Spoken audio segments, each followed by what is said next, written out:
This is Chris.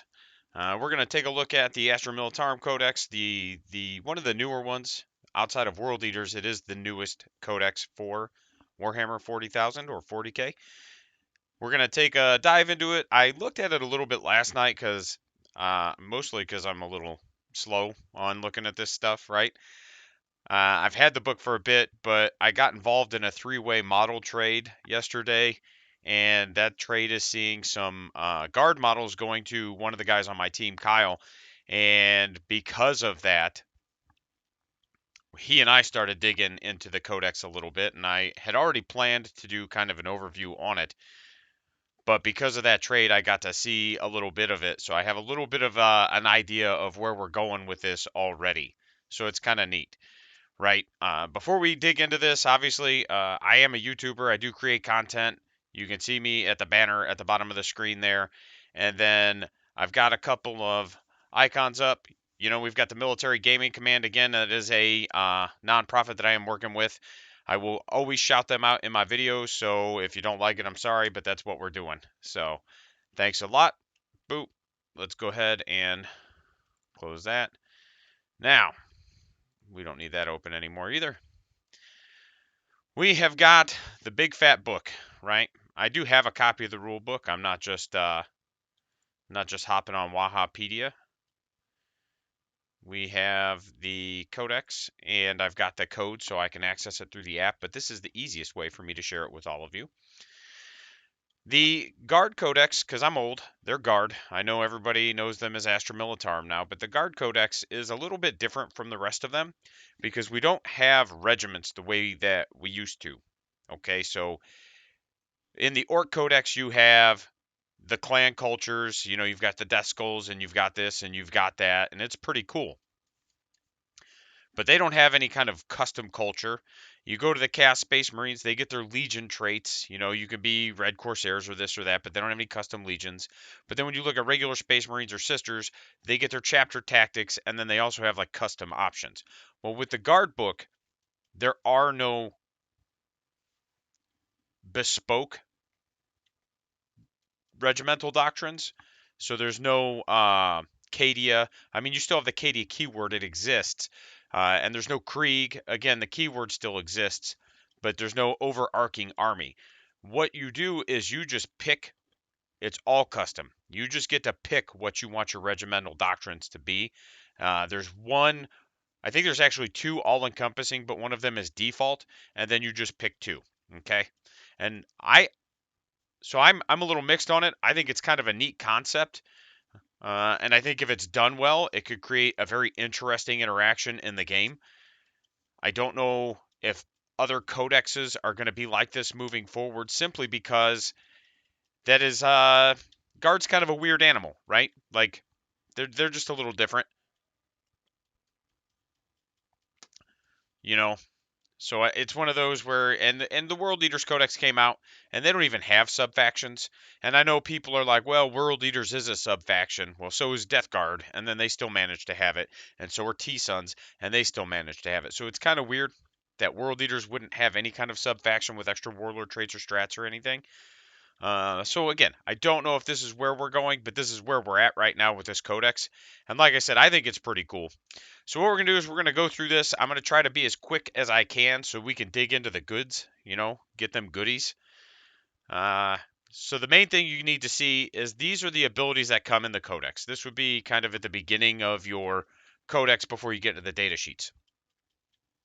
Turret weapons. Anything that has a turret weapon tag will be a weapon itself, right? So it is on the data sheet, but it is a keyword or tag for a specific weapon on the data sheet. So Lehman Russ Plasma Executioner turret has turret weapons. So what that does is if the model is within engagement range of any enemy units, it can still target and resolve attacks against enemy units that are not within engagement range with its turret weapons. You still subtract one if they're heavy, right? And then you still add one because they're turret weapons.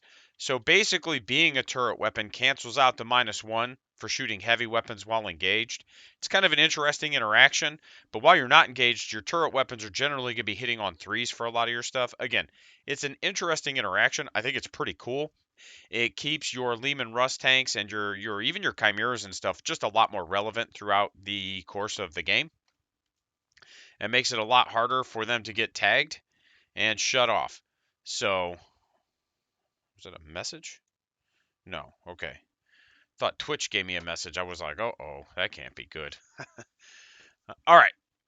Regimental tactics, and this is what kind of we've already talked about, right? Each time an officer from your army issues a regimental or prefectus order to a unit in your with this ability, you can select one or more other. So this is a datasheet tag, right?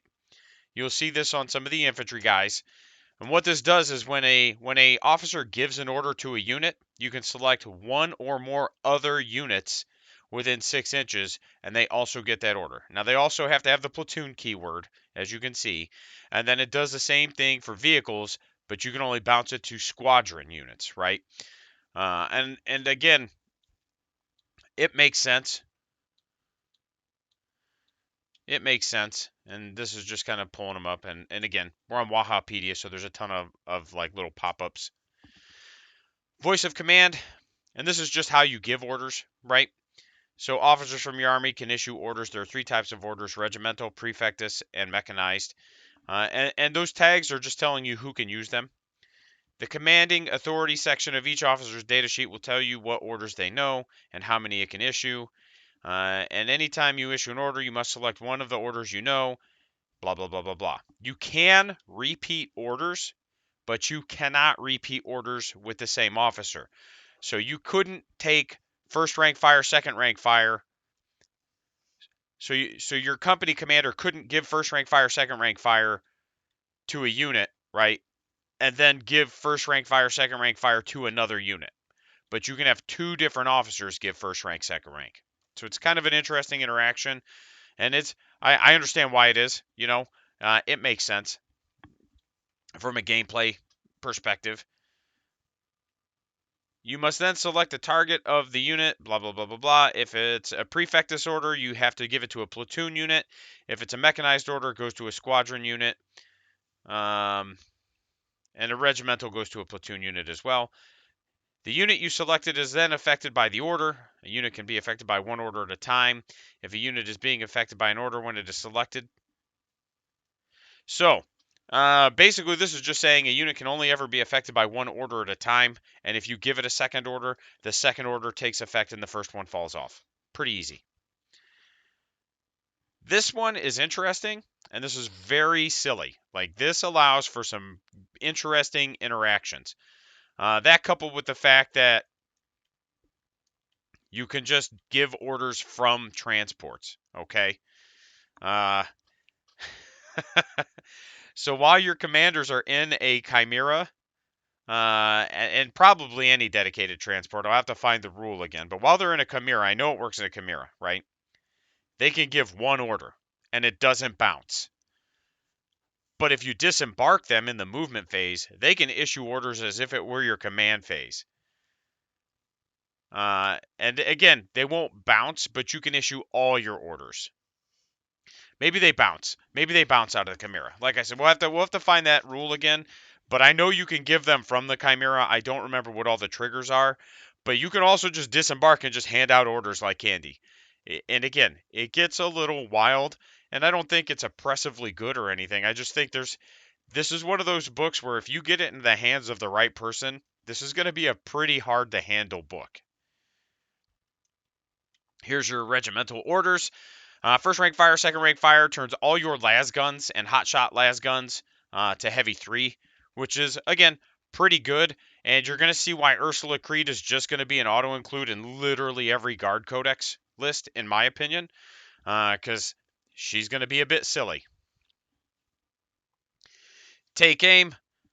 Each time a model in this unit makes a ranged attack, add 1 to the attack's hit roll, improve the AP of that characteristic by 1. So take aim is really good. You can layer it on things, and increasing the AP by 1 is really good. Because again, if you've got some hotshot las and you give them the take aim order, if you put it on Kasserkins, or however you say that weird word, they're going to hit on 2s and be neg 3, right? And this is, again, where Ursula comes into play, because if she gives a unit an order, she increases the strength of their guns by 1. and she has a reroll hit rolls of 1 aura, right? So again, if she gives Karsikins an order, they now have strength 4 hot shot las that are neg 3 hitting on 2s rerolling 1s. And we're just scratching the surface of some of this. Let's see. Fixed bayonets, cool. +1 to hit in the fight phase and an additional AP. Again, I'd have to look and see what their melee options are to see if there's anything worth doing this to. And then until the start of your next command phase, each time an attack is allocated. This one's I like this one. Also take cover, because you get light cover, and if you're in light cover, you get dense cover. So it's one of those where it's not necessarily amazing, but again, if you've got a unit of Krieg guys who just have the can't be wounded on 1s or 2s, which is again a very good ability for a T3 model. If they've got a 5-up save, and then they got a 4-up save, and then they've got a -1 to hit, like that might help keep them on the table, or at least force people have to dedicate a little bit more to them in order to peel them off an objective. It's not amazing, but it's a solid order to help give you a little bit more resiliency than your guardsmen would normally have. Move, move, move just adds 2 to your movement characteristic, and you auto advance 6. Again, it's a definite downgrade from where it was, but it's still really good. Because you can move, move, move, and shoot. So maybe I would call it a side grade. It's a side grade because you can move and shoot with move, move, move now. Suppression fire in your next shooting phase. Blah, blah, blah, blah, blah. Select one enemy infantry unit that's visible to your shooting unit. They can only make attacks against that unit if you score 5 or more hits against that unit. The enemy unit subtracts 1 from its hit rolls. So, suppression fire I'm mixed on. Like being -1 to hit is beneficial, and it can be helpful. I just don't know that there's going to be a lot of situations where I'm like, man, I'm glad I used suppression fire over take aim or first rank, second rank, or even move, move, move, right? So again, it's not bad, and you could definitely do some good things with it, but I just feel like the other orders kind of outshine it. Prefectus orders. So these are the ones that your what's your name? Homie with the sword shoots people. Commissar. There we go. We got there. That was a great way to say it. He's got a sword and he shoots people. Sure. Yes, with the sword. Until the end of your next shooting phase. When this unit is selected, shoot if it made a normal move or advance in your previous movement phase, and it counts as having remained stationary. So that one's also really good. Unfortunately, you can only be affected by 1 order at a time, which that is the way it is. But, being able to advance and still shoot as if you remain stationary, that also means your heavy weapons would be able to shoot and have no penalty. So there's some, again, solid. There's some good ways to kind of layer that. You can give them that order and do different things. It's pretty neat. Duty and honor, you can fall back or advance and shoot without any actions failing. So again, really good. Oh, you can perform actions after you fall back or advance, and you can shoot without actions failing. So that's actually, my brain's not quite awake yet. I haven't had that second cup of coffee, so that one's actually pretty good. I dig that one. There's a lot of utility there.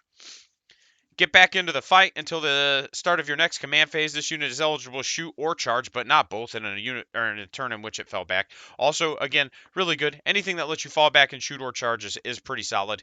And because it doesn't cost a command point, you can just do it for free. Is pretty good. And what's interesting is because of the regimental tactics, if your positioning is good, you can actually bounce it to multiple units and let them all kind of fall back and do their thing.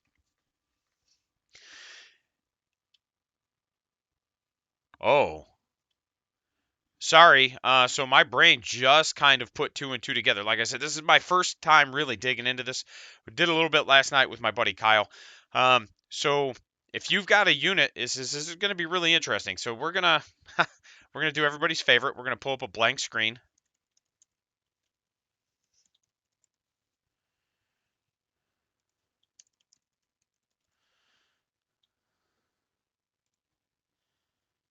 Start drawing. Boop. Do it. Or don't. It's fine. I didn't want to anyway. Be slow. See if I care. Everybody loves it when I do the markups, so.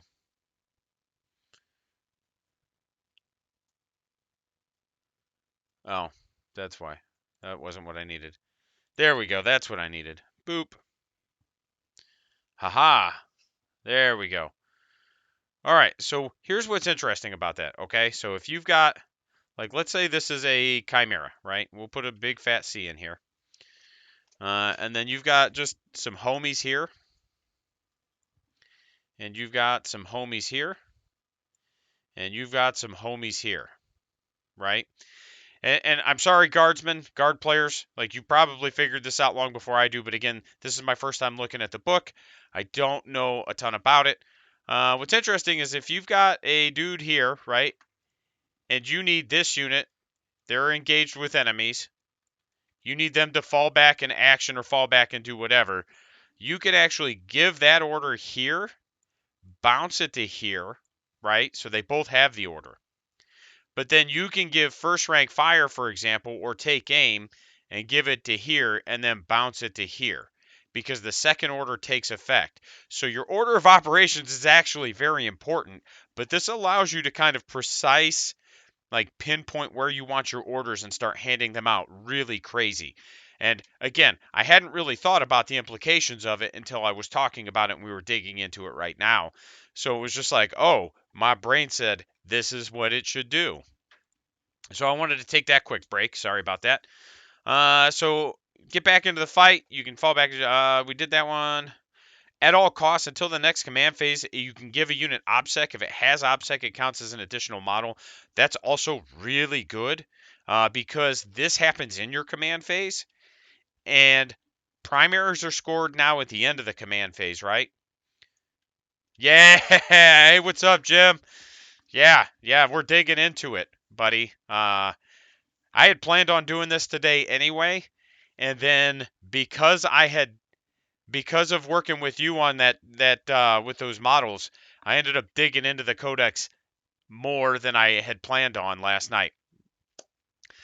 So you can bounce these orders, right? And if your order of operations is good, you're going to be able to hand out orders and really get technical and move things and position them well. At all costs, again, is really good because your primaries are scored at the end of the command phase, so you can give one of your units effectively quote unquote double obsec, right? So if your enemy outnumbers you on an objective and you have 10 guardsmen on the objective, you can make it count as 20 guardsmen and just take that objective from them before they even get to do anything. So it's really interesting. I like that one. I like that one a lot. And not only that, you can just give anything OBSEC. So if they have something that doesn't have OBSEC on the objective, you can slap it on like a Chimera and then move the Chimera up and just be like, this is mine now. Well, you can't slap it on the Chimera. Sorry. It only goes on a quote-unquote platoon unit. Sorry. But you get what I'm getting at. Show them steel, show them contempt, add one to the leadership characteristic of models in the unit, and give them a 5-up feel no pain against mortal wounds. That one's solid. Guardsmen, I feel like they're going to just die. I don't know that there's going to be a lot of times where you're rolling leadership, but I could be wrong. I haven't seen the new book on the table. And they didn't all die in 8th edition, right? When they had the 8th book, they weren't just getting mulched by everything. But there were definitely any book that came out in the last year, they're just getting mulched. Like that's just how the game has been over the last 12 months. And then remain vigilant until the start of your next command phase. Enemy units that are set up in the battlefield as reinforcements cannot be set up within 12 inches. And if you declare a charge against this unit, it can overwatch on 5s. That's good, right?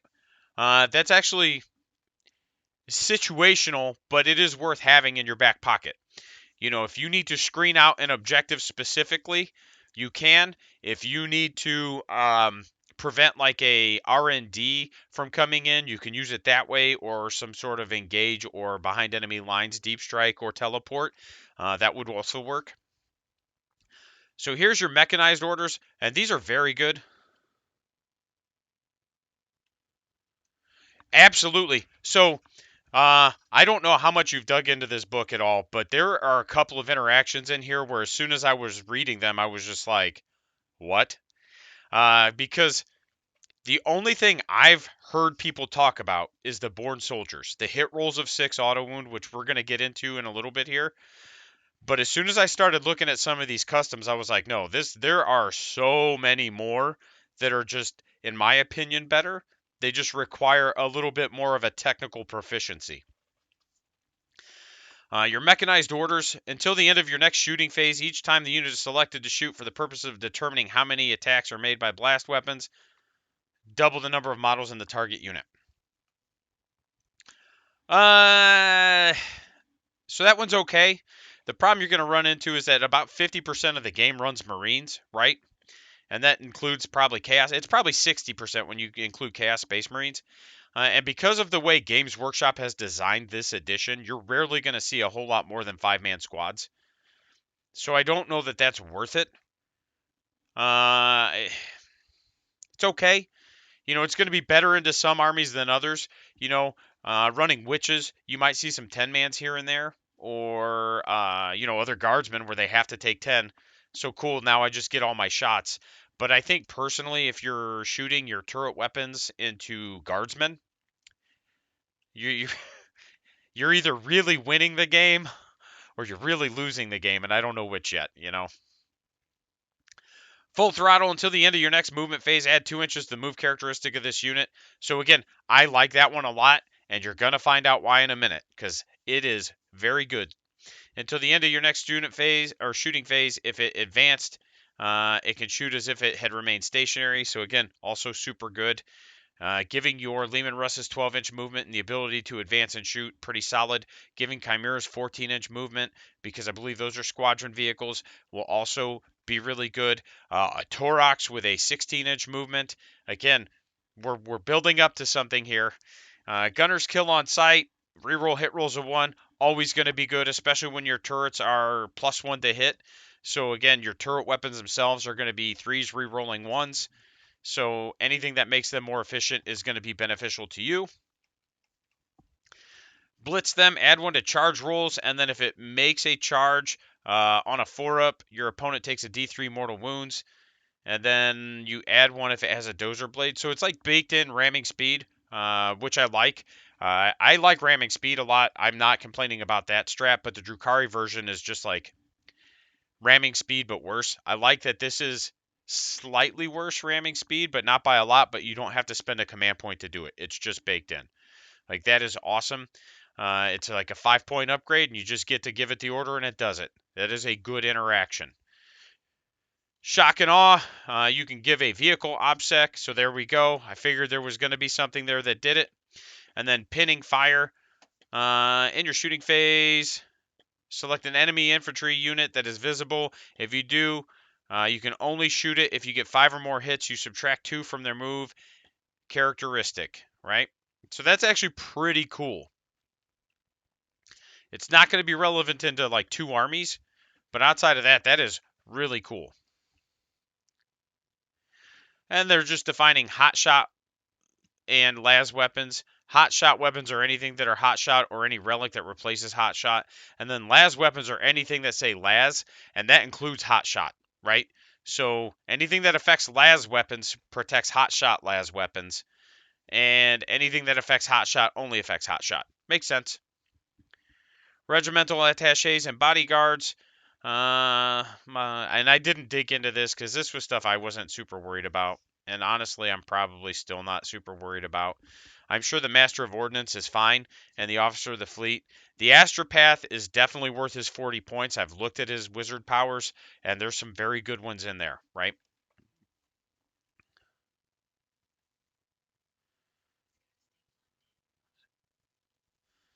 So the Master of Ordnance, select one enemy unit within 30 inches of and visible to this model. An artillery unit can reroll hit rolls of 1. All your artillery units will reroll hit rolls of 1. Gotcha. So like the Master of Ordnance is pretty good if you can position him in a way to like shoot at something, right? If you can position him in a way to be able to be visible to something you want to drop your ordnance on, that's going to be beneficial. And honestly, if you've got the artillery units, him being on the board will just dictate the course of the game. Right, and I've looked at the artillery. I've looked at a couple of them anyway. I looked at the Basilisk. I looked at the Manticore. I'm mixed on them. I do like that they both have like. I like that the Basilisk is shooting more, right? And the Manticore just went to 3 damage, but you still only get 4 shooting phases out of it. But I think if you've got even if you only have 2 or 3 Basilisks, right? Or if you only have 2 or 3 Manticores and that's all your artillery, just having that Master of Ordnance, I feel like can really change the course of a game because players are going to have to respect him.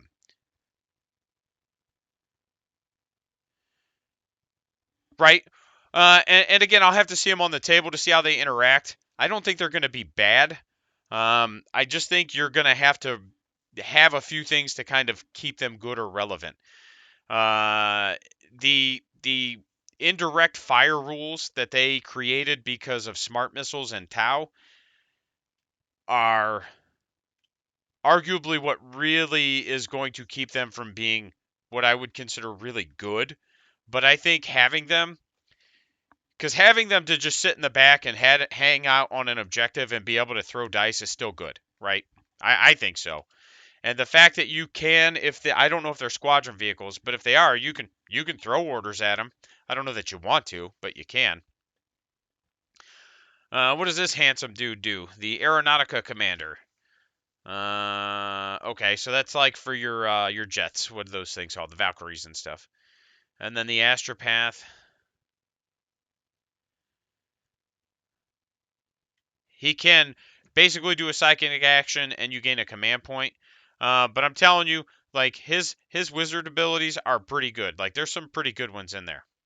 The bodyguards, okay, it's just Nork Deadog and the Ogren bodyguard. That's fine. We're not going to dig into them.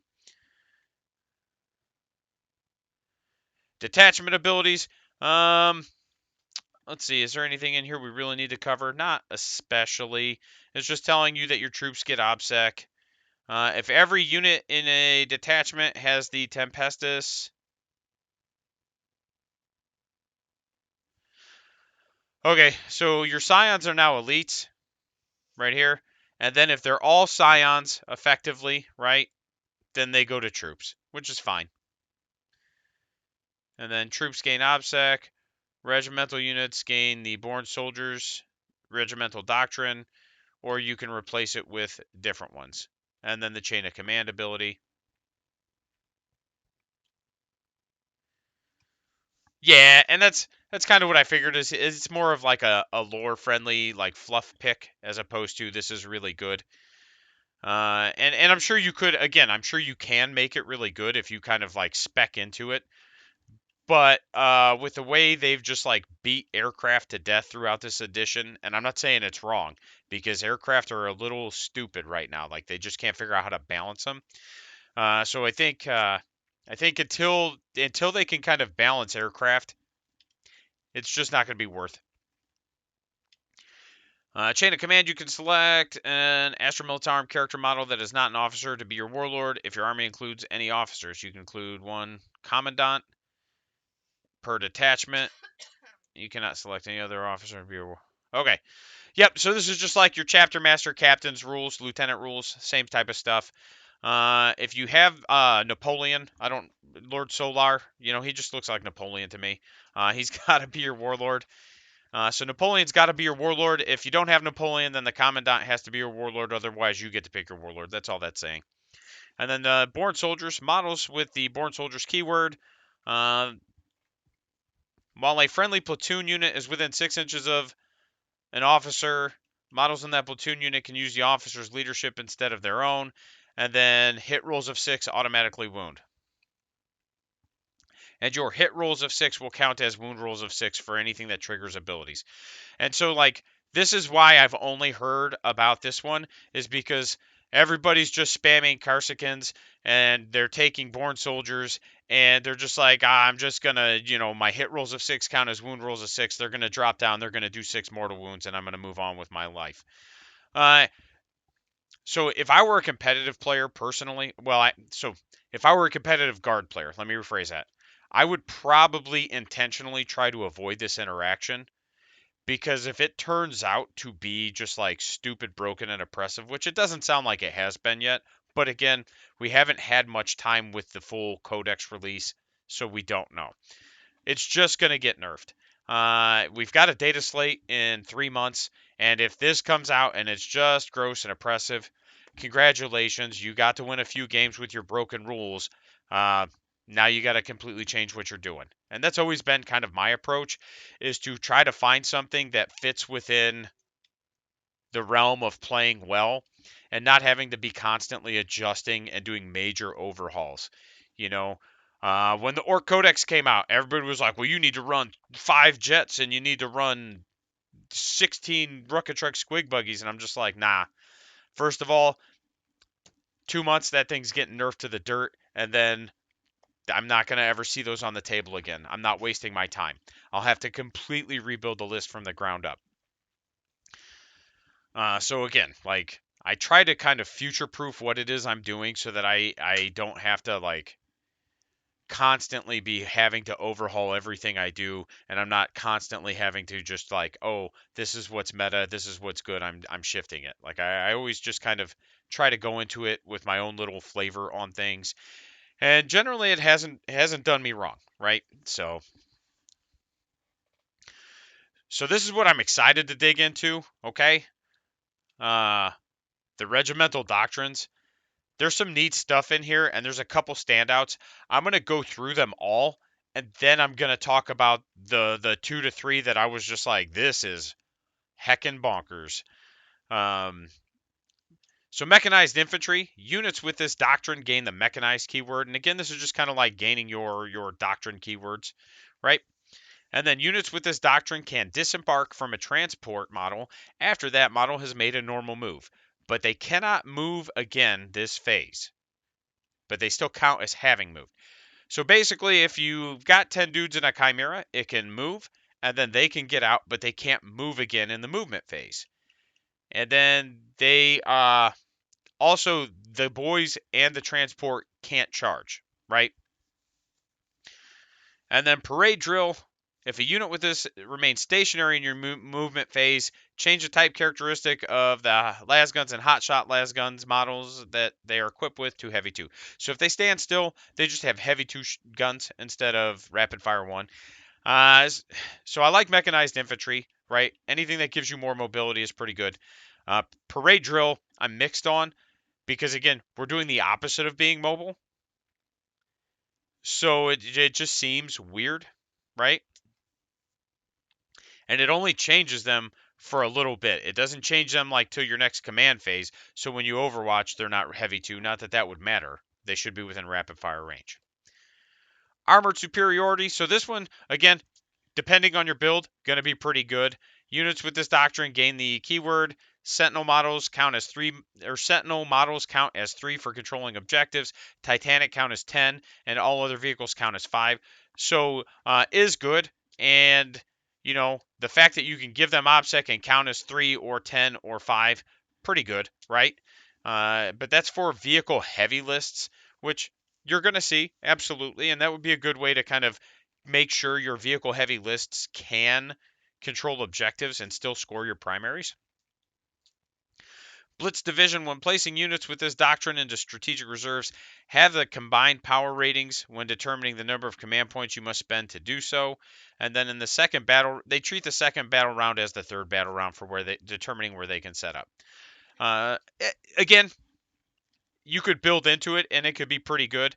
I personally probably wouldn't do it. I tend to put most things on the table. Excuse me. I don't spend a lot of time putting things into reserves, especially when you have, these models and units that are moving like 8, 10, 12 inches anyway.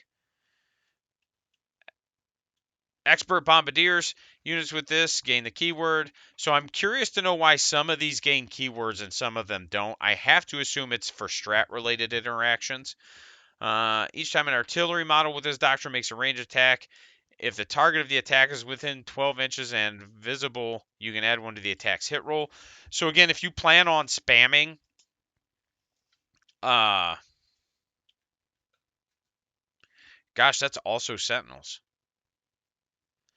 Man, that's actually really good.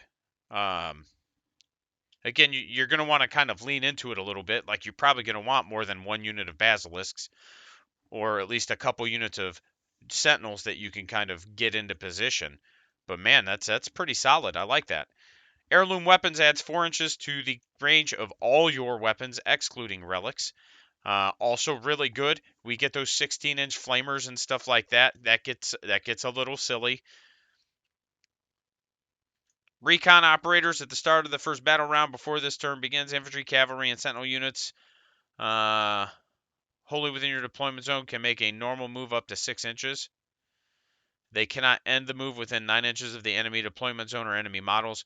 So, and that would be a potential build, is to go like recon operators and then the what is it? The Blitz, not the Blitz division, expert bombardiers, and that just gets you a way to get your sentinels into better position to kind of tag things with your artillery early. Again, I don't know that it's going to be like a really strong competitive build, but there's ways to kind of get it to interact in a very positive way, and it's not going to be bad, right? Trophy hunters, you can't take anything with trophy hunters. It's a standalone. And then that's just if you make an attack against a monster or vehicle, you add one to the strength characteristic of the attack. And it doesn't specify, so that's ranged and shooting, which is probably why you can't stack it with anything. Could be a little silly, right? Having, for example, your plasma on the Lehman Russ, the Executioner is Strength 8 supercharges to 9. Going into like a Chaos Land Raider, it goes Strength 9 supercharges to 10. So you're either wounding it on 4s or 3s. So again, I understand why that one is a standalone. Pretty solid. Grim Demeanor units with this doctrine gain the Grim Demeanor keyword. You ignore combat attrition mods, and that's just the old Krieg one. Brutal Strength. They don't suffer the penalty for hit rolls for firing heavy weapons in the same turn that their unit has moved. Each time the infantry with this unit fights, it's +1 strength. So Brutal Strength's actually pretty good, right? And that's probably like a Catachan analog, would be my assumption.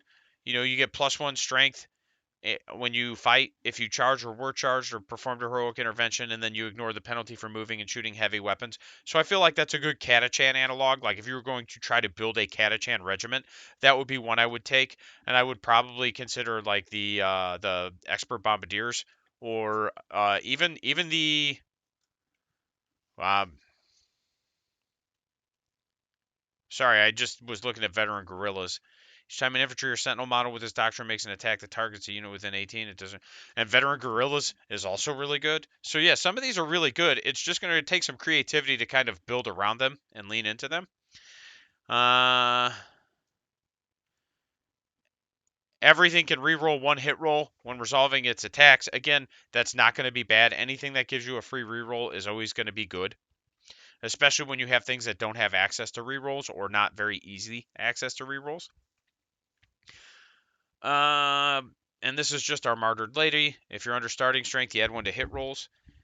I would have to kind of dig into this to see if it's worth, because at that point, man, if leadership isn't an issue, I'm just supercharging plasma pistols on my sergeants all day long just to add one to my hit rolls. And then reduce AP1 to 0. Again, pretty solid. Not like amazing, but solid. Swift as the wind, I like. You add 1 inch to the move characteristic of infantry and artillery, and then 2 inches to the move of all other models with this doctrine. And then you can add 1 to charge rolls made for units with this doctrine. And again, I have to see.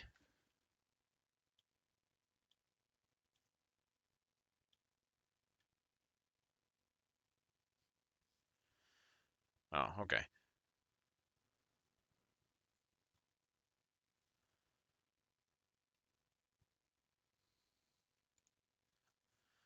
Is this different? I have to see this now. No. Okay, so that's weird. Because this one doesn't say it takes the whole thing, but this kind of makes me feel like it does. But I'm not going to worry about that. They'll release an FAQ or something to kind of address that at some point. Okay, so now that we've gone through all of these, one of the first interactions I saw where I was like, what? Was taking Swift as the wind, right? Because you get to add 2 inches to the move of almost all your units that aren't infantry or artillery. And then stacking it with mechanized infantry. And my initial reaction was, man, you for let's and we're not going to dig too hard into this concept. But let's go to the Cadian shock troops. Actually, we just have data sheets up. Even if we just wanted cheap troops, 65 points a unit for Cadians, or I think just the base infantry is also 65. So 65 points a unit. It's 85 points for a Chimera. And for what? 65 plus 85 is 150 points. You can move your Chimera 16 inches or 14 inches. And we just figured out a way to get them an additional 2 inches of movement. It might have been one of the orders. Let's double check that. I think it was. Was that an order?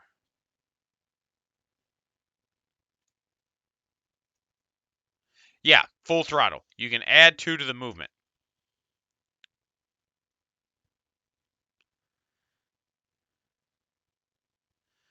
Okay, I just needed to read the wording on this too. So you could actually move a Chimera, what, 14, 16 inches, or, we don't need that open anymore. Or a Torox, right? Which, again, they're not, like, amazing. They just have autocannons. But check this out. They're a dedicated transport. There's heavy supports. Fast attacks, elites, dedicated. So a Torox already moves 14. So you could actually move it 18 inches. And then you got to be wholly within 3 of it when you disembark. So you could cheese a little extra out of that when you disembark. So you could get about 20 to 21 inches of movement, disembark, and shoot, and hold an objective, right?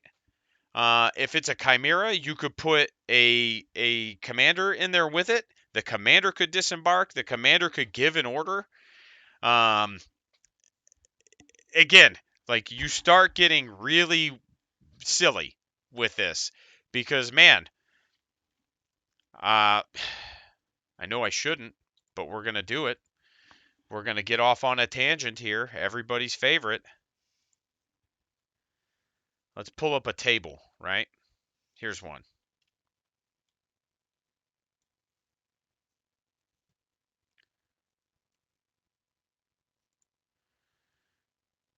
Control. Oh, I think I do have to just drag it. There we go. All right. So this is set up for Death and Zeal. We know this mission very well because we just got done talking about it, right? So we know that it's basically here and basically here. And we're gonna have to go into some of the what you call it's too, right? The doctrine or not doctrine secondaries, but we'll get there. If I've got a Chimera here, right? Well, let's not make it blue so we don't have the same. Let's make it red. Let's not make it red. We got armor containers. Orange it is. If I've got a Chimera here, right? And I go first. So this distance is 22 from midboard to center. And if I do this right, I can move this Chimera 16. So I could actually move that Chimera right about to here if I wanted to.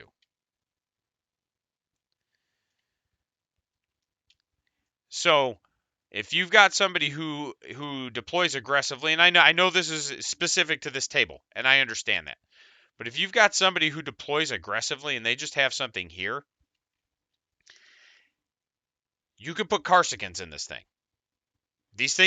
Carsicans are going to just be auto includes in every guard list for now. You can then disembark your Carsicans. So you've got what? 16, and then you can get it within 3. So we've got an additional effectively 3 inches of movement. So that means 19 inches. So you get within 3 inches of this table edge.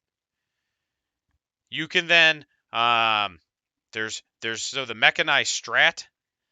There's a mechanized strat. There's a way to get your reroll and hit rolls, I think it is, or wound rolls. Once it's wound rolls once you disembark. So if you wanted to strap bomb and just delete something or just do a massive amount of damage immediately, you can scream up the board, disembark.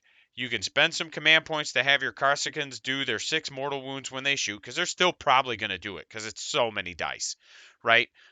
Because they have rapid fire 1, so it's going to be 20 shots. You can very easily get them hitting on 3s. Well, they hit on 3s anyway, so you can actually easily get them hitting on 2s, re-rolling 1s, because again, you just put Ursula in here with them, and we'll get into Ursula in a minute. But Ursula, if she's up here with the Carsicans, she can slap the order. She can actually go almost behind the Chimera. She can slap the order, give them take aim, which is +1 to hit. She's got a re-roll hit rolls of 1, so it's going to be 2s re-rolling 1s. So you're going to get 18 to 20 hits on average with your shots. When she gives a unit an order, they add 1 to the strength, so they're strength 4. You can spend the command points to get them re-rolling wounds, and you are just fishing for 6s to get those mortals. But even on 20 shots, you're going to average 3 mortals without the re-rolls, right? So you're just going to do so much damage. And then, again, this requires a lot of layering and strat comboing, but you could then spend command points to put them back into the Chimera. And then your opponent has to chew through the Chimera in order to get to the Cassicans. And then if you do this well, you could actually put them within range of the objective. There's a lot of ways you could position this and do this well. And then if you go second, right, that's almost better. Because if you deploy well, your opponent's not going to have a lot of places they can sit, right? Like, they're not going to want to go here because, again, you can just come up. You could maybe, let's see, I'm trying to remember how far this is. This is 30. So, these are 12, 15. So this should be 15 right here.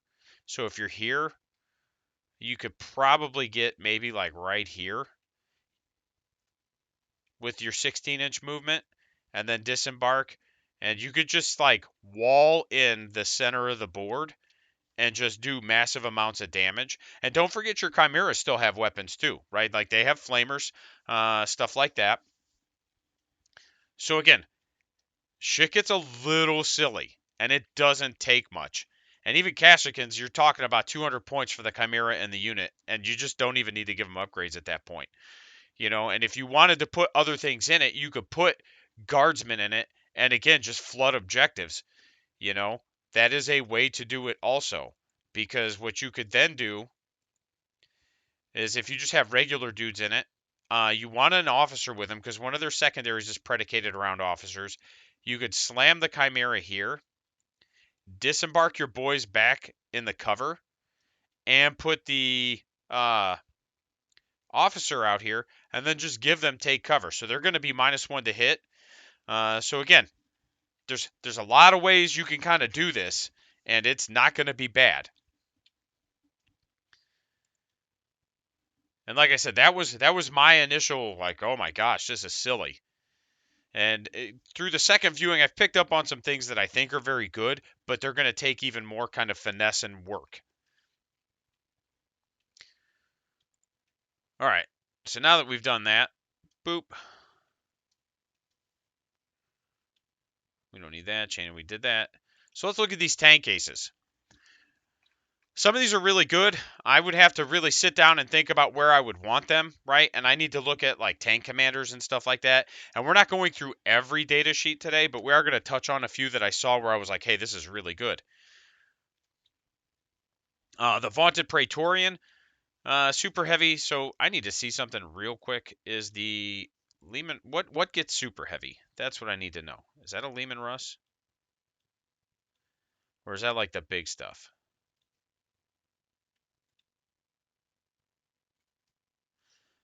Okay, so what gets super heavy? Does this tell me? Oh, it's Lords of War. Okay, that makes sense. I didn't know, so I wanted to look.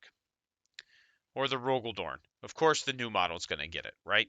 This model contains the officer keyword, so you can make one of them a tank commander. Actually, that also just makes sense because, again, like, you can already get a Lehman Russ tank commander. Okay.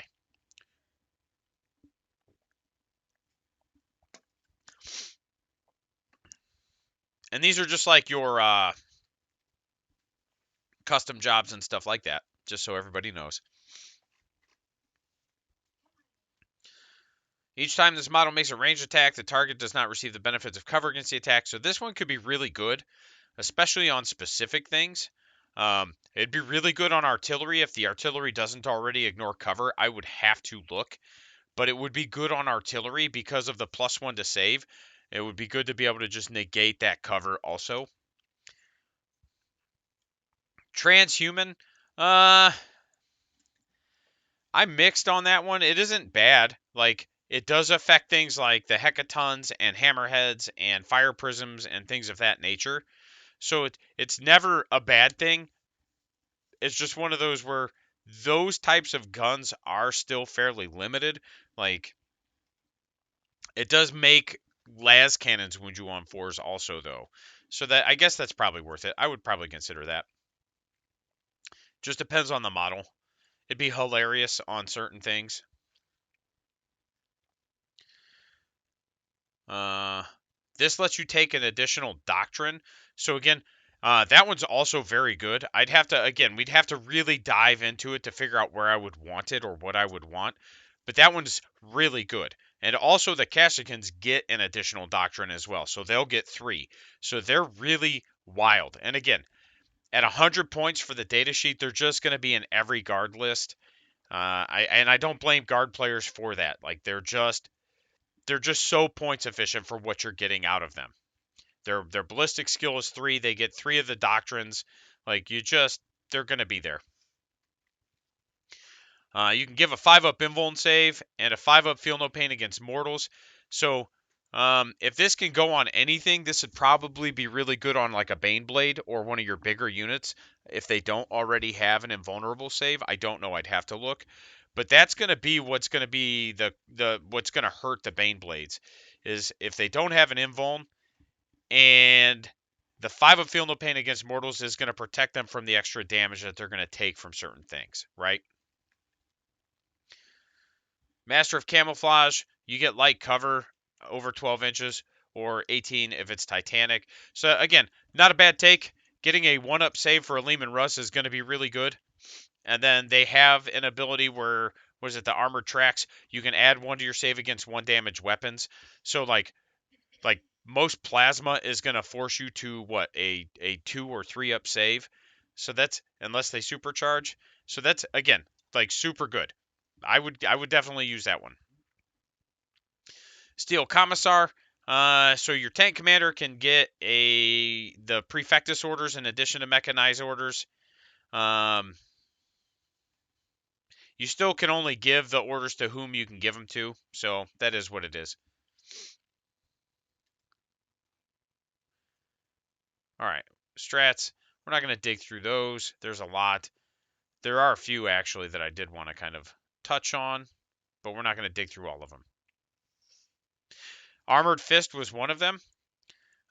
Use this in your shooting phase when a core unit from your army is selected to shoot until the end of each phase, or until the end of the phase. Each time a model makes an attack against the closest eligible target, if it disembarked from a transport, you can reroll the wound roll. So again, there it is. 1 command point, you can disembark and reroll the wound rolls, and then like layering some extra things, you can get those chimeras or those Toroxes anywhere you want to, and they get just a little silly, right? Vengeance for Cadia, yeah.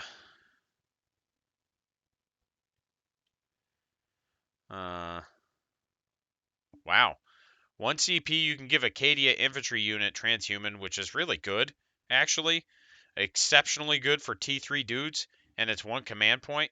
So again, not surprised that Cadia gets it. I'm more surprised that Krieg doesn't get it. but whatever. And that's just based off of the way the rules are written for the Krieg units already. In-grade precision, use this in the shooting phase. Born soldiers say I'm not interested. Overlapping fields of fire, I liked. Use this stratagem in your shooting phase when an enemy model is destroyed by an attack made by a platoon or squadron model from your army. Until the end of the phase, whenever any of your other platoon or squadron models make an attack against that unit, you reroll wounds of 1, and wounds of 6 are an additional AP. So again, really good. Anything that makes you more efficient is just going to be really good. And all you have to do is just kill one model to get this to pop off. It is 2 command points, so a little expensive. Not that it's not worth to. It's just one of those where it's one you're going to have to plan for. Whereas like the Cadia stands, it's just like, oh, I'll spend a command point so that you can only wound my T3 guys on 4. Oh, sorry. Volley fire, use a stratagem in. Whoa, that's really good too. You can shoot twice if you remain stationary. So again, really good.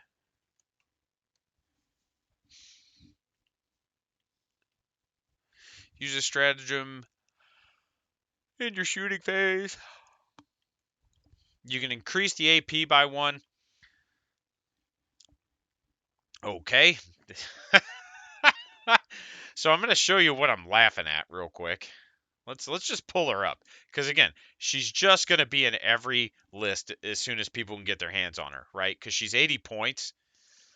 She has a 6-inch reroll, hit rolls of 1 aura. When this model is on the battlefield, you can CP reroll twice instead of once, which whatever. Uh, each time she issues an order to a unit until the start of your next command phase. When the model in that unit makes a ranged attack, add 1 to the strength characteristic of the attack. Note that this ability only affects the original target, blah, blah, blah, blah, blah. So, again, like I don't even know. It's just the ability to layer some of these rules is just absurd, right? And she gives up to 3 orders. I think it is. Let's find out.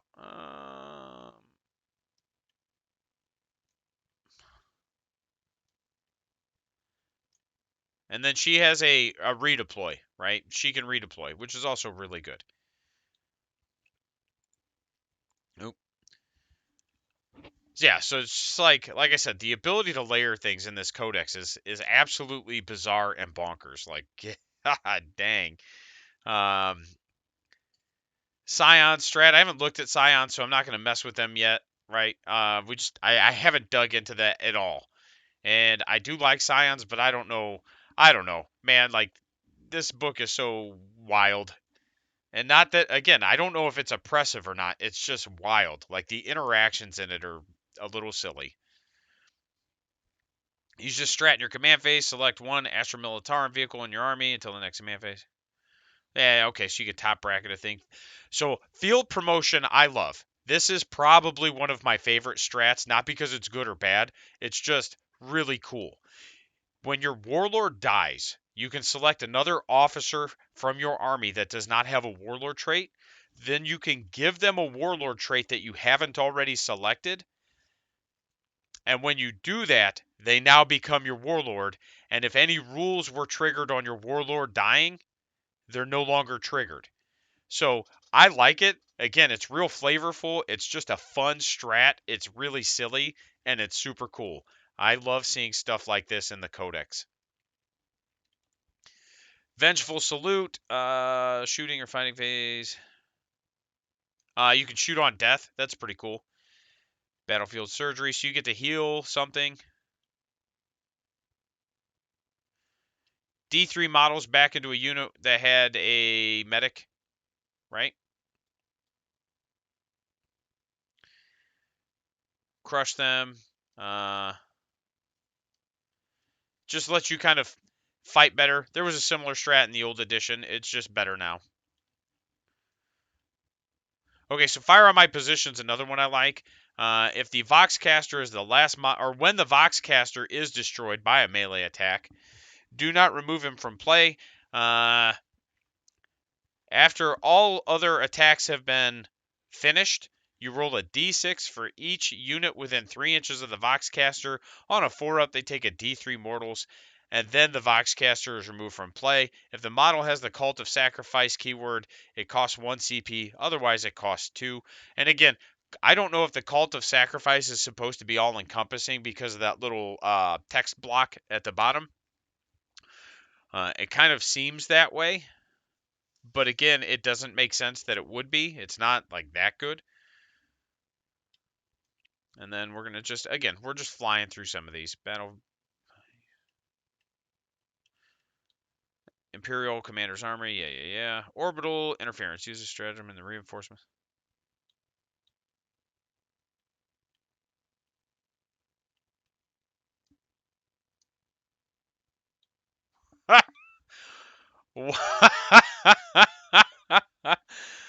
Orbital Interference is absolutely absurd. Use this stratagem at the start of the reinforcement step of your opponent's movement phase if an officer of the fleet model from your army is on the battlefield. If it is the first or the second battle round, you can select one of your opponent's strategic reserve or reinforcement units. That unit cannot arrive on the battlefield this phase for any reason, even if it has another rule that states it always arrives on the battlefield during a specific battle round. You can only use this stratagem once. Super fair, because that is absurd. I love it, and now I need to check a rules interaction because that just says reinforcements units. So let's do this.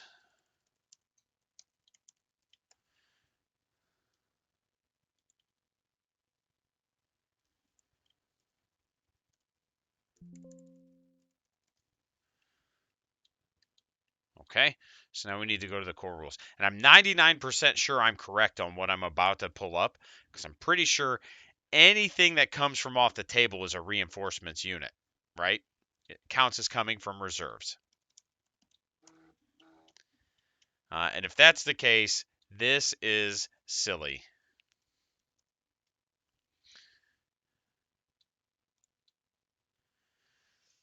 Some units have a rule that allows them to start the battle on a location other than the battlefield. These are called reinforcements, blah, blah, blah, blah. And it might not be that they count as reinforcements units. It might be that we'll have to check the wording. If you have any.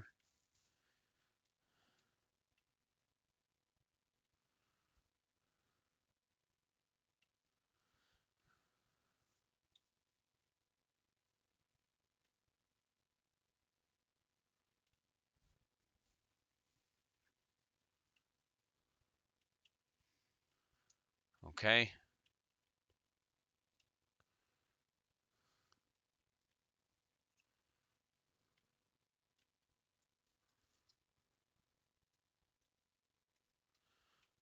Okay. Note this also applies when setting up strategic reserves units. As well as, there we go, reposition and replacement units. Some rules enable a unit to teleport or else be repositioned, set it back up on the battlefield, blah, blah, blah. Rules that are triggered by or apply to units that are set up on the battlefield as reinforcements are also triggered by and apply to that unit when it is set up on the battlefield. That is what I thought. So I will have to confirm, but I'm pretty sure you could just be like, shutting down any like the jump ability you have, shutting down anything you want to do. Oh no, because it's in the movement phase, and that happens in the psychic phase. But you can still shut down a lot of things with that. Like that is absurd, and I love it. Holy smokes, that is so good. Like you can really like if you're playing against a marine player who's predicated on drop pod alpha strikes, like you can really screw them up. And you can like if they go first, you can just be like no, and then you'd be able to like position your chimeras in a way to kind of screen them or whatever. Man, that is wild. Maverick maneuvers use this stratagem in your shooting phase when you select a sentinel unit from your. Oh, use this stratagem in your shooting phase. Select the That's really good because you can still charge. I like it. I haven't looked at the Rough Rider, so we're not going to dig into that strat. Acceptable losses.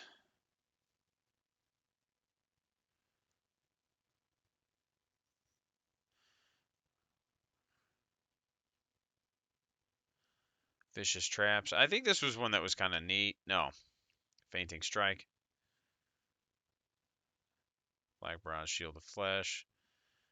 Mount up. After you shoot, you can re-embark as long as you're within 3. So that was made specifically for the mechanized one, right? Like you're supposed to be able to move, get out, shoot, get back in. And I love it. It's awesome. Overcharged las cells.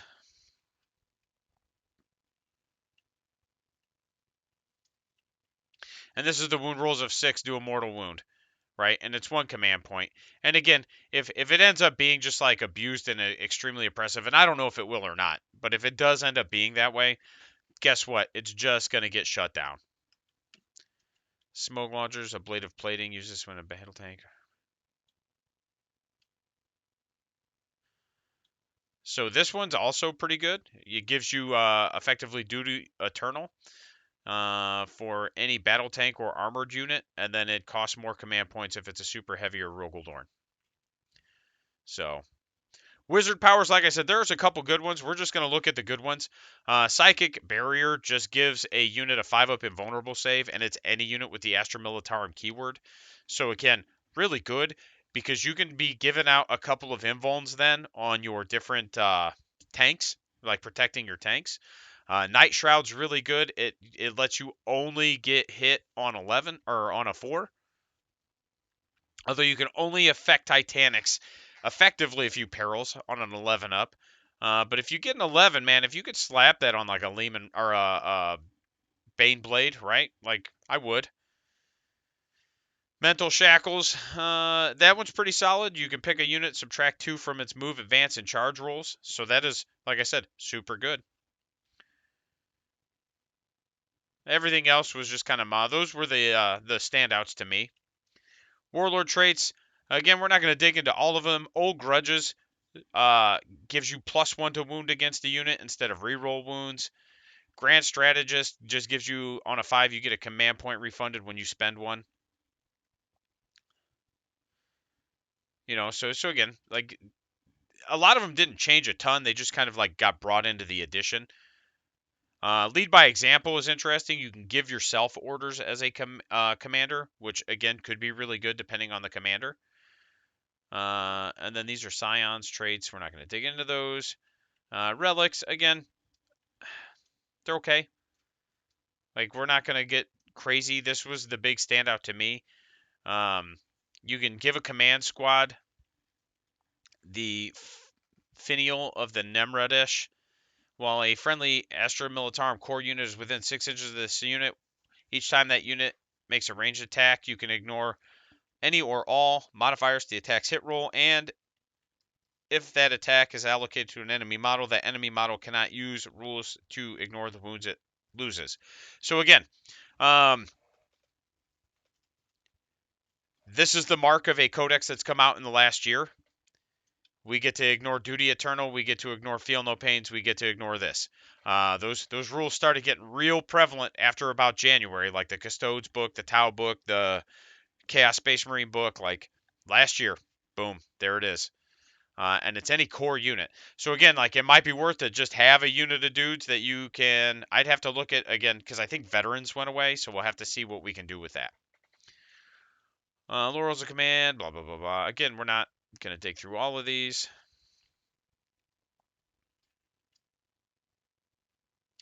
So this one's good if you're doing Scions. You can just have an aura of 5-up invuln. Definitely worth.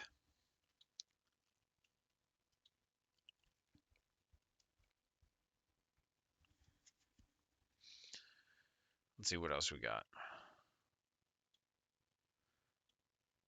I'm not worried about any of this. Chain of command, blah blah blah. Okay. So now we're just gonna kind of look at a few data sheets. Like I said, we're not gonna dig into all of them. There's so many, and like the guard codex is huge. It's like the marine codex. Like the number of data sheets are absurd. So again, we've talked about Creed. She's bonkers. She has a 5-up invuln. She has a reroll hit rolls of 1 aura. And then the +1 strength. Like I said, like being able to give Hot Shot Last +1 strength, man, like silly. And that's all their guns, right? All their guns. So let's do this. Let's look HQs. I'm not going to dig into the name characters too much. I do want to see Gaunt's Ghosts more from a. It's 120 points for the whole unit. Abilities during deployment. So they scout deploy. You can't target them with ranged attacks if you're more than 18 inches away, and they're -1 to hit, and they add an additional 1 to any armor saving throws made against that attack. So they got a lot of things going on for them to help keep them on the table. Let's see. They auto pass morale.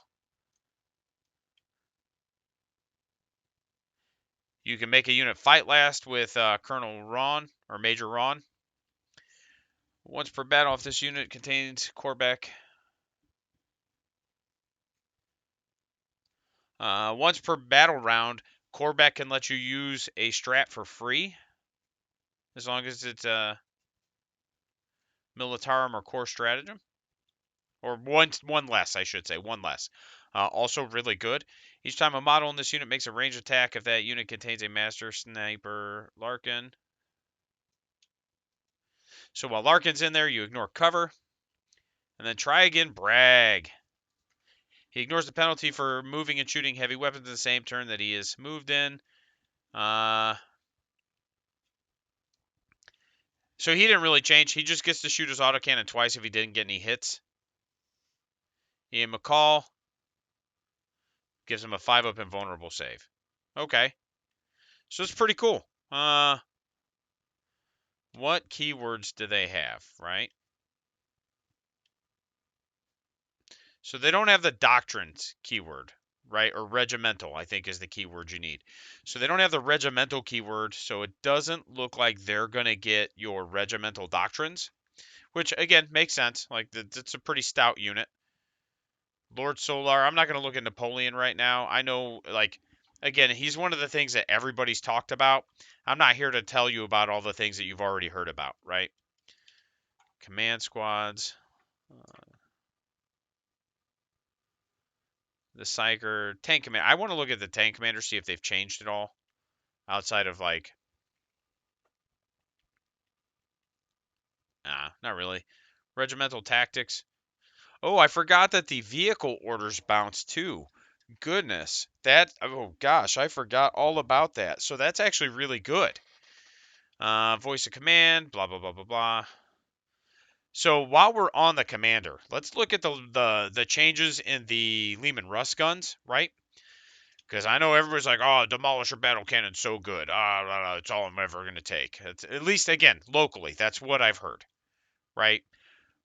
But can we talk about this Executioner Plasma Cannon? Because I love Plasma, right? And when everybody was saying Guard was bad, I was like, just run Plasma tanks. Like, you guys, you're going to have some bad matchups, but just run Plasma tanks and multi-melt responses so you can always shoot. This is what you should be doing. And the only person I saw that deviated from that had pretty good success was Jimmy, actually. You know, he had the flamers on them, and I forget what the turret weapon was. But oh, it's strength 7 and strength 8 still, not 8 and 9. My bad. But it is -4, and it's base 2 damage, supercharges to 3 damage. So, and your tank commanders are probably interesting. They're ballistic skill 4. I did not expect that. It has to be because they get +1 to hit for their turret.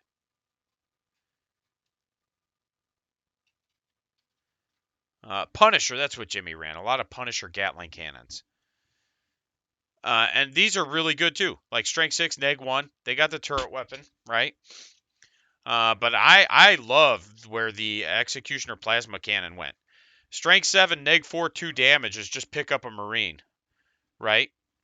And then Strength 8, neg 4, 3 damage is pick up a Gravis, uh, do a lot of damage, and they're D6 plus 3, so you're getting 4 shots minimum. Like, I love where these went. I would be right back on that bandwagon. I don't care that I'm taking mortal wounds every time I get a hit roll of 1. This is just where I live my life, right? We're just going to throw dice and, man, whatever happens, happens. You can bring engine sears. They do give out an invuln as well. So you've got 3 ways to give your vehicles invulnerable saves, and the engine sears will heal. So again, I would probably consider 1 or 2 engine sears in my army just to kind of mitigate some of these mortal wounds. But bro, I'm just throwing plasma dice. That's what we're doing. I'd probably still go with like a multi-melta or something for your sponsons. Maybe not because they're expensive, but I'd consider something along those lines. Simply to heavy bolters, just so you can keep shooting, right? You don't want to get stuck into combat and not have any kind of way to really damage the things that you're engaged with. I would definitely give it armored tracks because they have a 2-up save. You get a +1 save against 1 damage weapons. So if somebody's just spamming bolt guns at you, like you can keep your 2-up save, and they are still T8. Okay, and that's basically where the regular Leman Russ is too. We don't need to dig into that. Let's look at the troops real quick. I'm not digging through all their war gear options. They've got a lot, right? But 65 points. They got a 5-up save. And again, just the ability to kind of do a little bit of rules layering with them is good. The Voxcaster, I don't know why you wouldn't give it to them, right?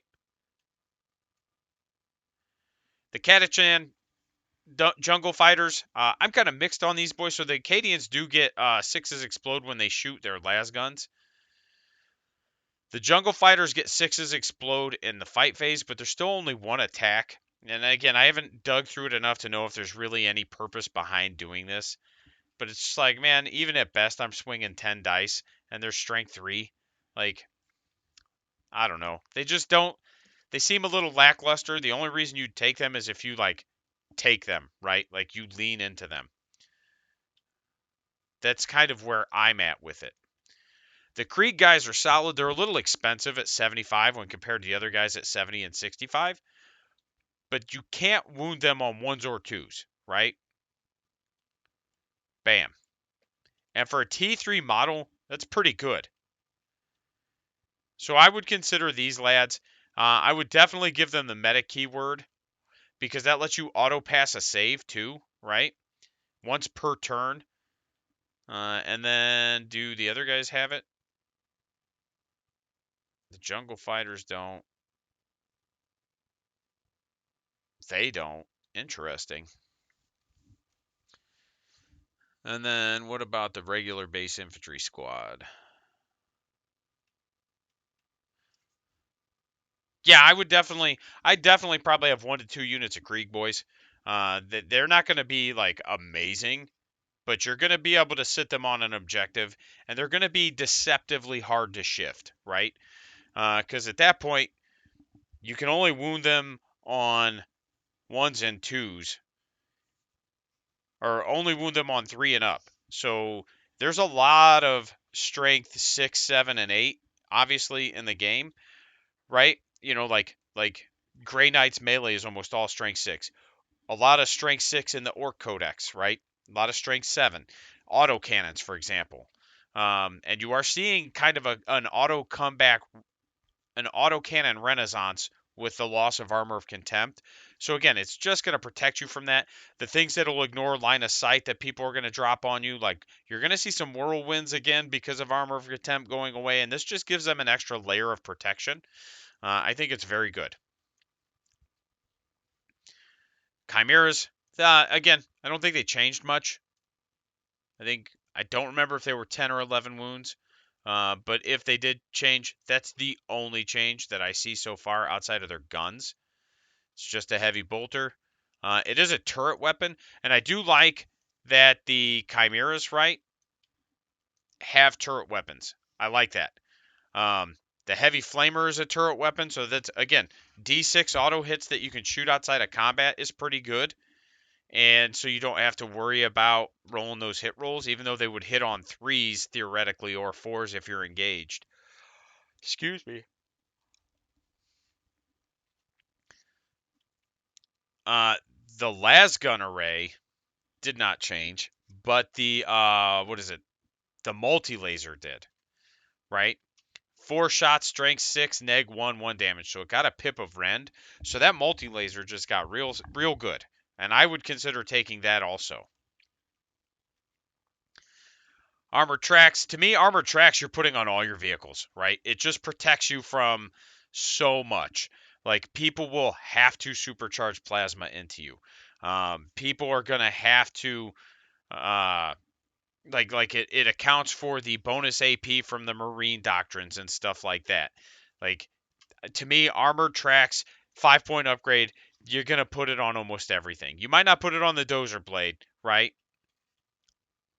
You might. I don't know. But I'm saying, like, that one's iffy. The armor tracks, to me, I'm putting it on everything, at least based off of what I'm seeing. And it's still only 90 points, right? For 90 points, I can give it a heavy flamer. You can replace the heavy bolter with one heavy flamer. So where's the other heavy bolter, right? Because it should be 2 heavy bolters. Well, you can give it 2 heavy bolters. So you can, again, still run it with 2 heavy bolters, a heavy bolter, a heavy flamer, 2 heavy flamers, or you can give it the multi-laser. A lot of options there. I don't know what I'd pick. Like, I'd probably have to kind of play around with each one. Before, I just ran the heavy flamers, and I think that's probably where I would stay.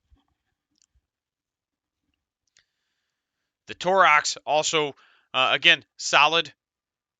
70 points, moves 14. The way I would probably play them, they'll move 16. They only could carry 10 though. That would be an issue if you wanted to like layer your orders and stuff on top of them. I believe there's a way to give them orders if they have a Vox, but I would have to double check that. But it gets 2 autocannons, which they're not amazing, but they're not bad. They don't have any turret weapons. That's the only downside. Torox Primes, still Scions only, right? So they don't get access to any of the regimental stuff. Torox Battle Cannon, D6 Strength 7, Neg 1, 2 damage. Torox Gatling Cannon. So again, I don't know that these changed a ton. The Hot Shot Volley Gun went to Rapid Fire 3, whereas before I think it was Heavy 4. So that's a good change in my opinion, right? Frag Missiles. So the missile launcher, again, I don't think it changed. Armor Tracks, sure. Sure. Uh, and I'll have to look at the Scion stuff at some point. I just haven't dug into it yet. Hades Breaching Drill. Is that the... Yeah, that's the Deep Strike transport thing, isn't it? Oh, maybe it's not a transport. Trojan Support Vehicle. Let's see.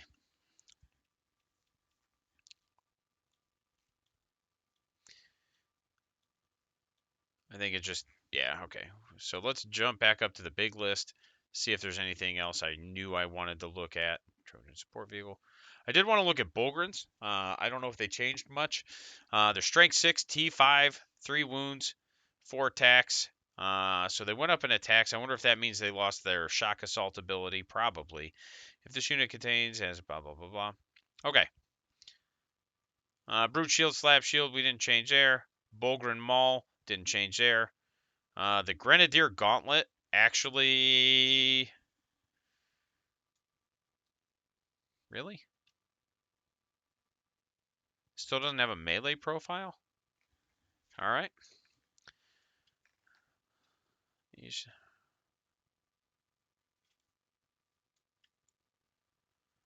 I still think you take the Maul, right? Like, I just feel like the Maul is a better option. They don't have the regimental keyword, which, yeah, that makes sense, because they're Auxilla. Alright, let's see. And again, these guys are 100 points. Everything comes with a hot shot las. which are strength 3, neg 2, 1 damage, right? So. And then up to 4 can have their las guns replaced with one of the following, but you can't repeat, right? You can't select the same weapon more than twice per unit. So I would still give 2 hot shot volley guns to the unit, because the hot shot volley guns are rapid fire. I think it's 2. Yeah, rapid fire 2. So you're getting 2 additional shots out of 2 guys, right? Yeah, or 1 additional shot out of 2 guys, or doubling within half range. And then are the hot shots still short range, or did they go to the volley guns are 30? I don't see anything under 24. Are you serious right now? I don't even see the hot shot las on here, so we need to find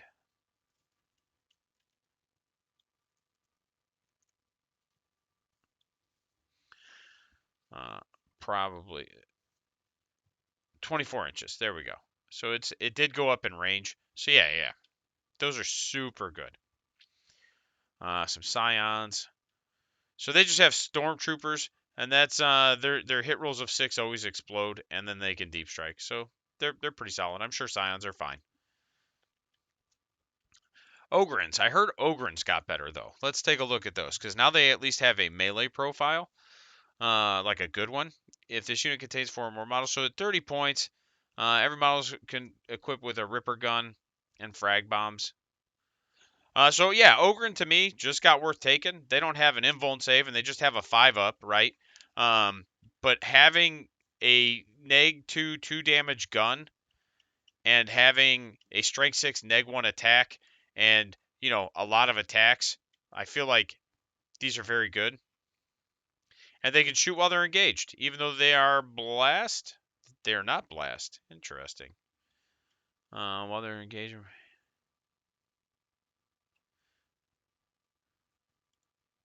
Ratlings, I don't care about them. Let's see. So Ogren did get better, right? I would actually consider some Ogrens. They've got some versatility now. Um, the Bolgrins are still really, they're as good as they were. They didn't change a ton. I do want to look at Sentinels. That was one of the ones I wanted to look at. And then maybe a Baneblade. We'll see. We're going to be wrapping up here soon. So we'll probably touch on both the Sentinels and the Hellhounds, and then maybe check out a Baneblade, and then we'll wrap up. So, and the reason I wanted to look at Sentinels is because I love Sentinels. They were one of my favorite models before. So they come in units of 1 to 3. Do they separate? No, they still stay in units. Okay. So units of 1 to 3. They're strength 6, T6, 7 wounds. So they got a lot chunkier. They have a 3-up save. What do they come equipped with?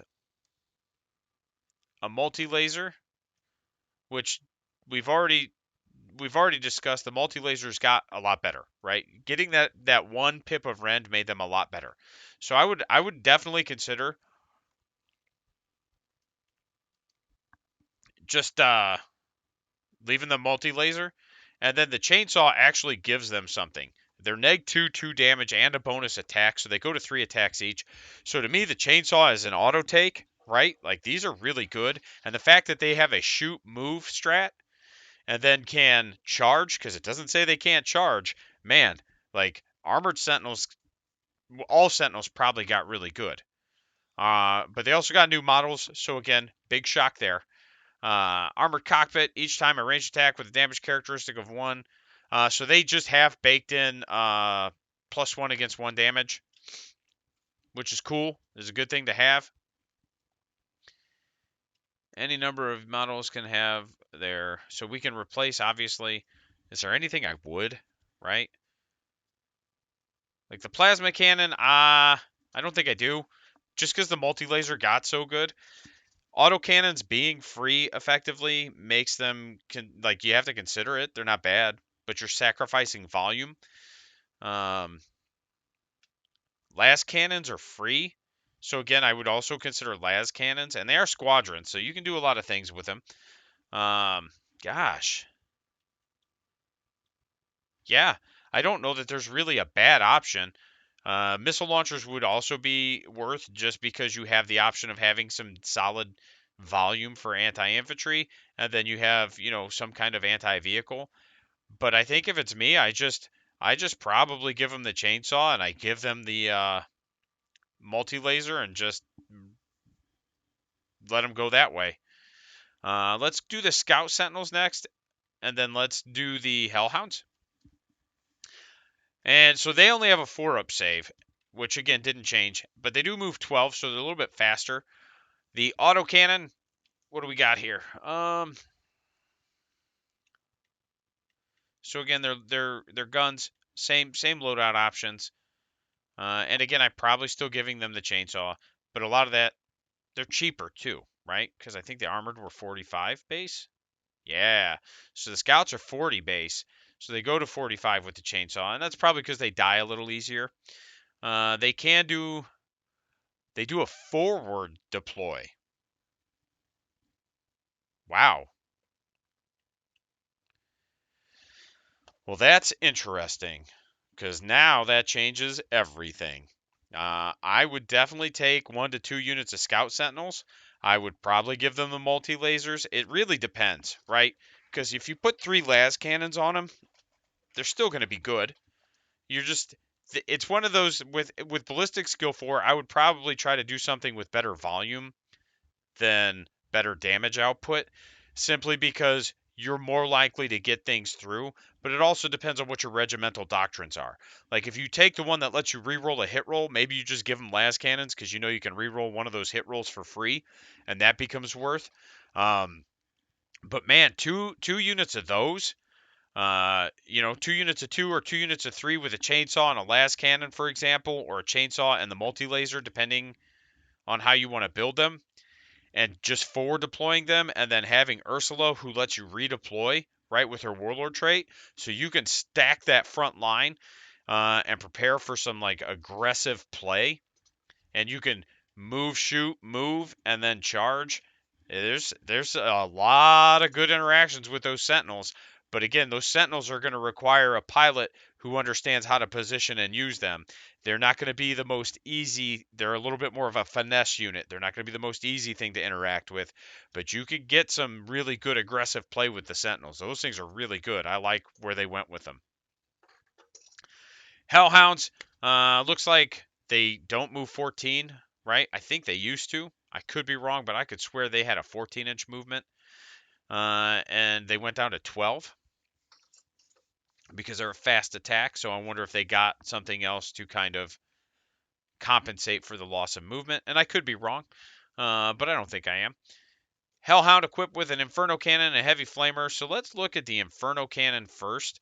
You get 2d6, strength 6, neg 2, 1 damage. It's a turret weapon, which, again, super cool because if you get jammed up into melee, you can still shoot that turret weapon out at other things, so they can't just shut off your flamer. What else do we got here? You can replace it with the Melta Cannon, right? And that's D3 shots, strength 9, neg 4. Okay, so it's just a Melta. Like that one didn't change a ton, but the Chem Cannon I'm also interested in. Each time an attack is made with this weapon, that attack automatically hits the target, and if the target does not have the vehicle or Titanic, that Chem Cannon is bonkers. Strength 2, but it auto wounds non-vehicles, non-Titanics on 2s, and neg 3 2 damage means it's gonna mulch power armor, right? Like it is just gonna get them, destroy them. Obviously, if you run into a vehicle heavy list, they're not going to be as efficient or effective, and that's fair. But you can still put like multi meltas on the sponsons to give them something to help continue to interact with that. Those are good. I like the chem cannons, and at 110 points, they're pretty solid. So I think they just sacrificed a little bit of mobility because, like I said, I'm 99% sure these were 14. So I think they just sacrificed a little bit of mobility to kind of improve their damage output. We're not going to dig through all the variants on a... Oh, I did want to look at the Manticore and the Basilisk too. Sorry. Silly goose. Basilisk, again, didn't change a ton. Moves 10 inches. It's 140 points. It does get a d6 plus 3 shots that are strength 10, neg 3, 2 damage. It ignores Lookout Sir, but it doesn't ignore cover. Um, Again, I don't know. I'm not sold on it. I don't think it's going to be bad. You can't take one, and I think a lot of the indirect fire for guard is where it was before. You can't take one.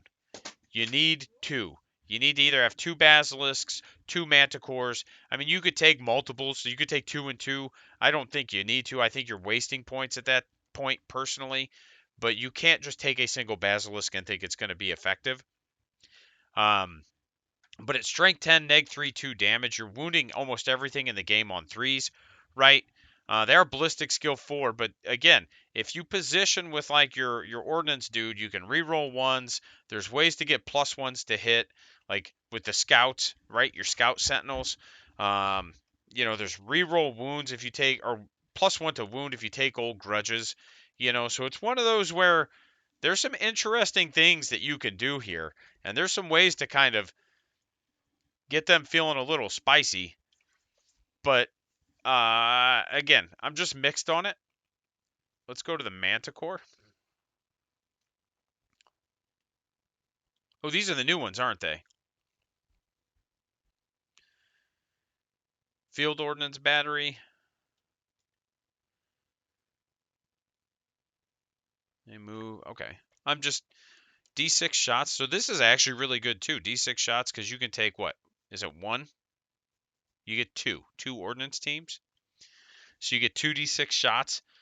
Strength 7, neg 2, 2 damage. Are these platoon? These are. But they aren't core. But they can still get orders because they're platoon. Um, Man, those are this is a solid take too. Strength 7, neg 2, 2 damage.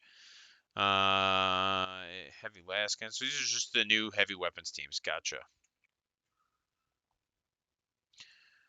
Okay. That's a little silly. I'm not complaining. It's just a little silly. And then the old heavy weapons teams, which are also platoon and their core. So again, these might be worth looking at. Also, do they still have the mortars?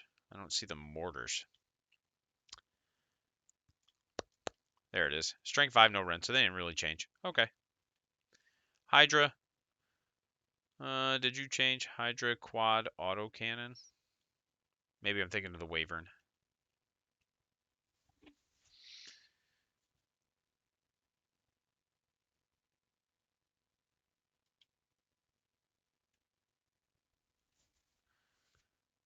Okay. So the Hydra quad autocannon is so this is not a bad unit anyway, simply because it like a heavy 8, strength 7, neg 2, 2 damage is still pretty good, and it's a turret weapon, so it's just gonna hit on threes, right? Man, and 72-inch range. So this Hydra, man, whew, and they're 110 points. Like those are pretty good. We already talked about tank commanders. We don't need to cover those. Manicore. Here we go. 140 points.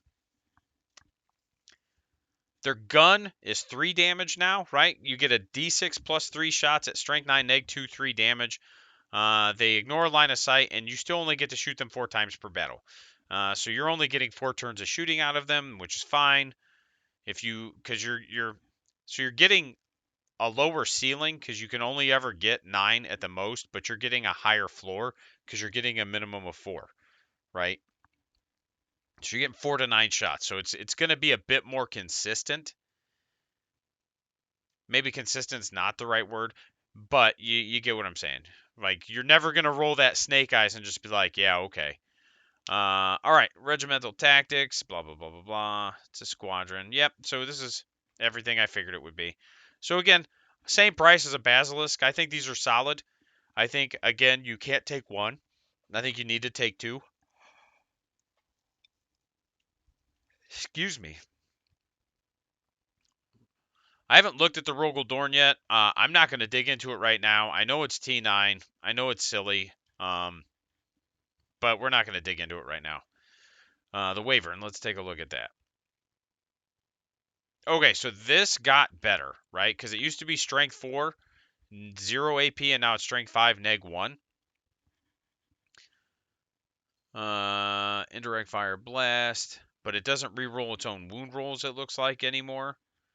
But that's still really good. Like that's a lot of shots you can throw down range. I would probably still take one of these. I think they're solid. I know a lot of people are like, "Yeah, you don't know anything," but whatever. Is there a difference between these? Why are they cheaper? Because they're same gun. So why would you take the other one?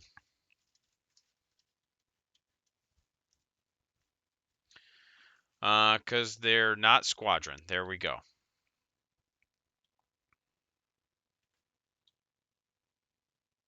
Interesting. These are. Which, again, I think we're pretty much through everything I wanted to look through here. Yeah, because this is all Forge World stuff anyway. And then the Beyblades did go to T9. They're Strength 9. They're Ballistic Skill 4. They got 30 wounds, 2 up save. Like, those are some chunky boys. And then they come equipped with a coaxial autocannon, Baneblade cannon, demolisher cannon, 2 last cannons, a heavy stubber, twin heavy bolter, 2 twin heavy flamers, and adamantine tracks. So the Baneblade cannon, 3d6 strength 9 neg 3, 3 damage, blast and turret weapon, so that's really good, right? It'll hit on 3s most of the time. The coaxial cannon is 7 nit 1 2 turret weapon, which okay, it's just an autocannon. Demolisher cannon. Boop, boop, boop, boop. They have a melee profile, which I dig, right? Strength 9 neg 2 2 damage each time a range attack. So they have armored tracks. Okay, so again, it looks like they just kind of brought them into the new edition, right? Which is cool. Not big shifts here. Bane hammer. What's a tremor cannon? That sounds fun. 2d6 plus 3. Blast and turret weapon. Okay.